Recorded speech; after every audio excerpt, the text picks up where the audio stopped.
السلام علیکم ورحمۃ اللہ وبرکاتہ۔ یہ ہمارا سورۃ الحجرات کورس کا دوسرا لیکچر ہے، اور آج کے اس لیکچر کے اندر ہم سورۃ الحجرات کی آیت نمبر 2 اور 3 کو پڑھنے اور سمجھنے کی کوشش کریں گے۔ آئیے سب سے پہلے ہم ان آیات کی تلاوت کرتے ہیں۔ اعوذ باللہ من الشیطان الرجیم، بسم اللہ الرحمن الرحیم۔ یا ایھا الذین آمنوا لا ترفعوا اصواتکم فوق صوت النبي ولا تجهروا له بالقول كجهر بعضكم لبعض أن تحبط أعمالكم وأنتم لا تشعرون إن الذين يغضون أصواتهم عند رسول الله أولئك الذين امتحن الله قلوبهم للتقوى لهم مغفرة وأجر عظيم صدق اللہ العظیم۔ یہ بات آپ کے ذہن میں پہلے بھی ہوگی کہ اس سورت کے اندر اللہ تبارک و تعالی نے وہ اصول ذکر کیے جس کی وجہ سے ایک مسلمان انفرادی طور پر بھی اور اجتماعی طور پر بھی ترقی کر سکتا ہے، یعنی وہ اصول جن کے اندر ایک مسلمان کی اجتماعی اور انفرادی کامیابی چھپی ہوئی۔ ان اصولوں پر چل کر ہم بطور قوم بھی ترقی کر سکتے ہیں اور بطور فرد بھی ترقی کر سکتے ہیں۔ 2 اصول پہلے ذکر کیے جا چکے ہیں۔ پہلا اصول یہ تھا کہ اللہ اور اللہ کے رسول سے آگے مت بڑھو۔ دوسرا اصول یہ تھا کہ واتقوا اللہ، اللہ سے ڈرو،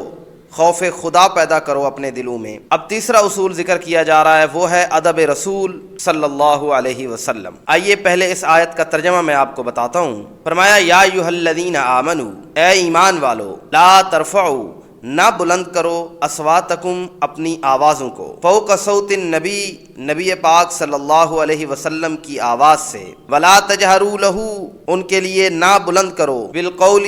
گفتگو میں، کجہر بعضکم لبعض، جیسا کہ تم بلند کرتے ہو ایک دوسرے کے ساتھ، ان تحبطا، یہ کہ بیکار ہو جائیں،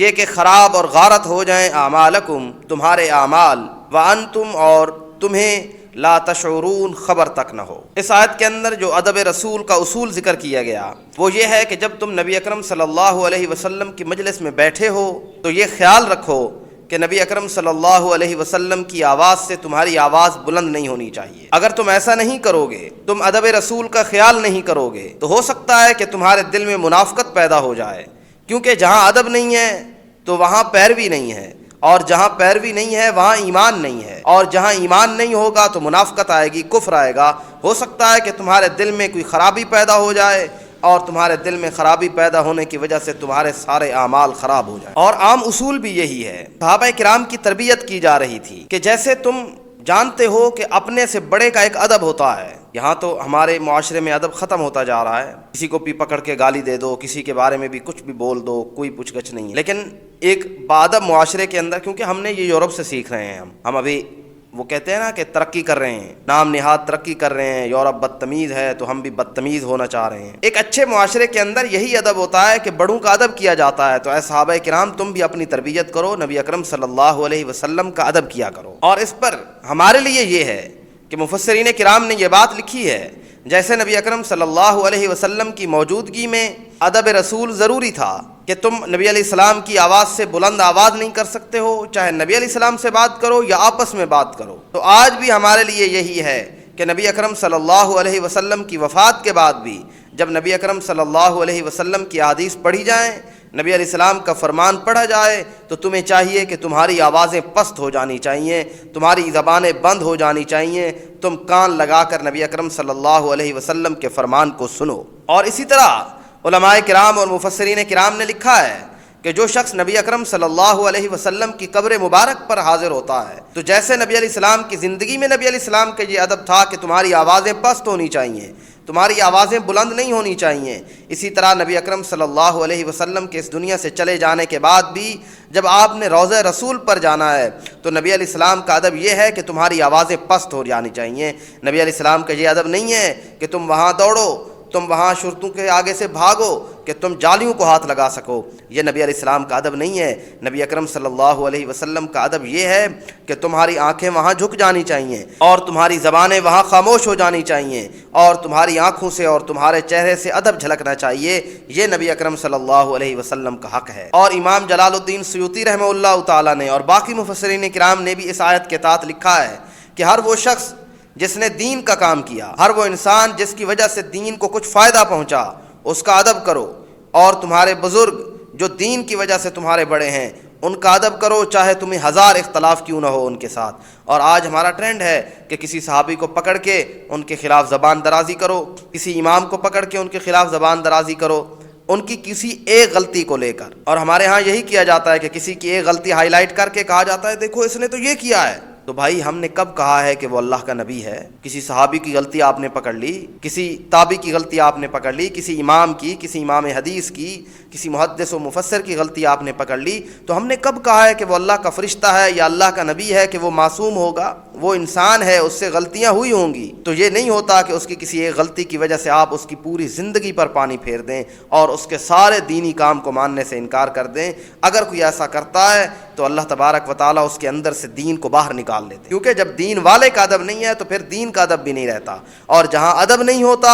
تو وہاں اللہ تبارک و تعالیٰ اپنے دین کو رہنے نہیں دیتے۔ ہمارے ہاں مسئلہ یہ ہے کہ ہم قرآن کی آیات سنتے ہیں لیکن ان پر عمل نہیں کرتے۔ ہمارے لیے مسئلہ علم نہیں ہے، پہلے بھی میں عرض کر چکا ہوں، ہمارے لیے مسئلہ عمل ہے۔ آپ دیکھیے کہ جب نبی اکرم صلی اللہ علیہ وسلم پر یہ آیت وحی کی صورت میں نازل ہوئی، اللہ تبارک و تعالیٰ نے فرمایا کہ تمہاری آواز بلند نہیں ہونی چاہیے، تو پھر صحابہ کرام نے اس پر کس طرح عمل کیا۔ اور میں یہ بھی بتاتا چلوں کہ اس آیت کا شان نزول کیا ہے۔ شان نزول یہ ہے کہ بنو تمیم کے کچھ لوگ آئے نبی علیہ السلام کے پاس اور کہنے لگے کہ یا رسول اللہ ہم نے اپنا امیر مقرر کرنا ہے، آپ ہماری اس میں مدد کیجئے، یعنی رائے دیجئے ہم کس کو امیر مقرر کریں۔ تو اس مجلس میں حضرت عمر اور حضرت ابوبکر صدیق رضی اللہ تعالیٰ عنہ بھی موجود تھے۔ حضرت صدیق اکبر رضی اللہ تعالیٰ عنہ نے قعقاع بن معید رضی اللہ تعالیٰ عنہ کا نام پیش کیا کہ ان کو امیر مقرر کیا جائے، اور حضرت عمر نے اقرا بن حابس رضی اللہ تعالیٰ عنہ کا نام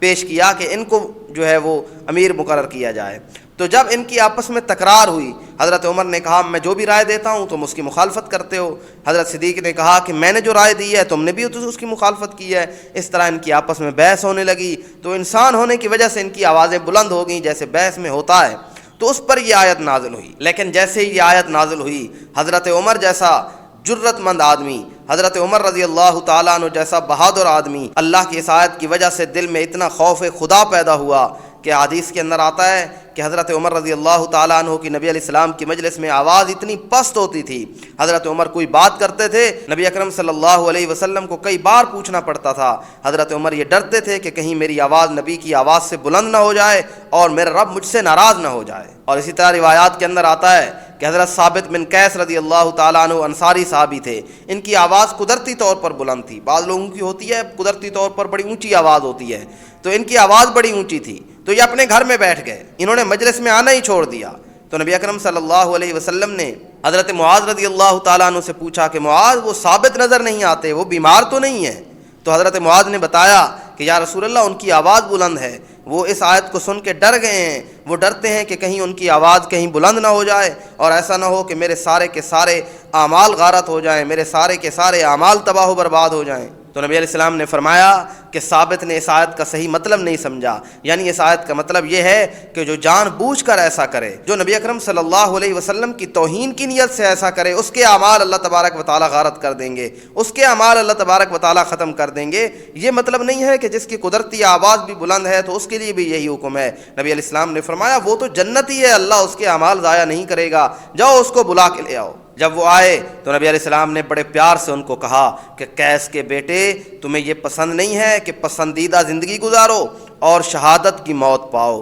یعنی تم شہید ہو جاؤ اور زندگی بھی تمہاری بڑی اچھی گزرے۔ وہ بڑے خوش ہو گئے نبی اکرم صلی اللہ علیہ وسلم کی یہ محبت دیکھ کے، پھر میرے نبی کا وہ قول سچا ہوا، بڑی خوبصورت زندگی گزاری حضرت ثابت بن قیس نے، اور اس کے بعد مسیلمہ کذاب کے خلاف لڑتے ہوئے شہید ہو گئے۔ اب جو اگلی آیت ہے، ان الذین یغضون، بے شک وہ لوگ جو پست رکھتے ہیں، اصواتہم اپنی آوازوں کو، عند رسول اللہ، اللہ کے رسول کے ہاں، فرمایا اولئک الذین، یہی لوگ ہیں کہ امتحانا، اللہ نے امتحان لیا، امتحن اللہ، اللہ نے امتحان لیا، قلوبہم ان کے دلوں کا، للتقوی تقوی کے لیے، لہم مغفرۃ واجر عظیم ان کے لیے مغفرت ہے اور بہت ہی عظیم اجر ہے۔ اب اللہ تبارک و تعالیٰ تعریف کر رہے ہیں ان لوگوں کی جو اپنی آوازوں کو پست کر چکے ہیں، یعنی دیکھو میرے صحابہ کرام کو، دیکھو میرے نبی کے یاروں کو، ہم نے آیت نازل کی کیسے انہوں نے اپنی آوازوں کو پست کر لیا، کیسے انہوں نے اپنی آوازوں کو جھکا لیا، اپنی نظروں کو جھکا لیا۔ ہم نے ایک آیت نازل کی اور میں اور آپ اللہ کے قرآن کی روزانہ ہزاروں آیات پڑھتے ہیں، اللہ کے قرآن کی سینکڑوں آیات ہمیں یاد ہیں اور درجنوں آیات کا ترجمہ ہمارے ذہن میں ہوتا ہے، لیکن عمل نہیں ہوتا ہم سے۔ اصل چیز عمل کرنا ہے، اصل چیز ادب ہے، عمل ہے، اور اگر عمل نہیں ہے تو علم کا کوئی فائدہ نہیں ہے بغیر عمل کے، تو عمل کرو۔ اللہ کو عمل بڑا پسند ہے۔ صحابہ کرام نے دیکھو عمل کیا تو اللہ تبارک و تعالیٰ فرماتے ہیں بے شک وہ لوگ جنہوں نے نبی کی آواز پر اپنی آوازوں کو پست کر لیا، اللہ نے ان کے دلوں کا امتحان لیا کہ ان کے دلوں میں تقوی ہے کہ نہیں ہے۔ اللہ نے ان کے دلوں کو صاف پایا، اللہ نے دیکھا کہ ان کے دلوں میں بڑا ہی ادب ہے، اللہ نے دیکھا کہ ان کے دل تو شیشے کی طرح صاف ہیں۔ اب دیکھیں یہ کن کے بارے میں بات ہو رہی ہے؟ یہ بات ہو رہی ہے صحابہ کرام کے بارے میں۔ آج کل کا کوئی اسکالر اٹھتا ہے جس کی شاید پوری نمازیں بھی نہیں ہیں، شاید جس کی زندگی گناہوں سے بھری ہوئی ہو، اور وہ میرے نبی کا ایک ادنا سا امتی ہے۔ ہم سب ایک ادنا سے امتی ہیں، میں بھی گناہ گار ہوں، آپ میں سے بھی بہت سارے گناہ گار ہوں گے، لیکن مجھ سے تو بہتر ہی ہوں گے۔ اس کے باوجود کہ ہم گناہ گار ہیں، معاشرہ گناہ گار ہے، ہم کسی صحابی کو پکڑتے ہیں اور اس پر تنقید شروع کر دیتے ہیں، ہم کسی اللہ کے ولی کو پکڑتے ہیں اس پر تنقید شروع کر دیتے ہیں۔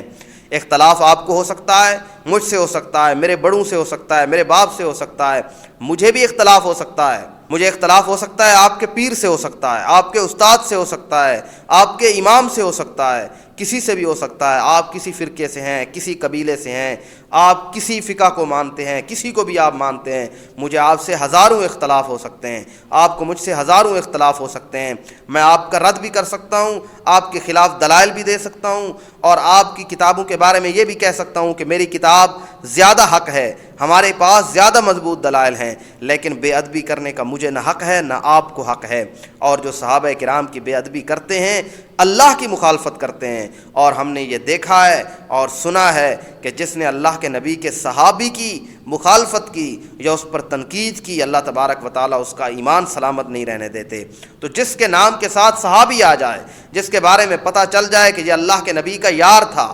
اللہ کے نبی کا صحابی تھا، اس کے بارے میں زبان درازی نہیں کرنی۔ ان کے درمیان اختلافات ہوئے، ان سے غلطیاں ہوئیں، سب کچھ ہوا ان سے، لیکن اللہ نے مجھے اور آپ کو ان پر دروغہ نہیں بنایا۔ تو آج کا اصول ہم نے کیا سمجھا کہ ادب رسول، صحابہ کرام نے پھر ادب رسول کس طرح کیا، ہم نے بھی ادب رسول کرنا ہے۔ اللہ مجھے بھی مدینے لے جائے، آپ کو بھی مدینے لے جائے، بڑی تڑپ ہے میری۔ اللہ تبارک و تعالیٰ کبھی سنیں گے اور لے جائیں گے انشاءاللہ العزیز، تو آپ نے وہاں بھی ادب رسول کرنا ہے، بھاگنا نہیں ہے۔ ادب رسول یہ نہیں ہے کہ نبی سے دعا مانگو، ادب رسول یہ نہیں ہے کہ وہاں سجدے کرو، ادب رسول یہ ہے کہ تمہاری آنکھیں وہاں جھکی ہونی چاہیے، تمہارے چہرے سے ادب نظر آنا چاہیے، تمہاری آوازیں پست ہو جانی چاہیے۔ وہاں لوگ جا کے بڑی اونچی اونچی آواز سے نعتیں پڑھتے ہیں، یہ ادب نہیں ہے۔ ادب یہ ہے کہ تمہاری آوازیں خاموش ہو جائیں۔ نبی اکرم صلی اللہ علیہ وسلم کے بارے میں جیسے اللہ کے قرآن نے کہا ہے، میں امید کروں گا کہ یہ دو آیات آپ کو سمجھا پایا ہوں اور آپ نے ان دو آیات سے فائدہ لیا ہوگا۔ اس طرح ان آیات کے اندر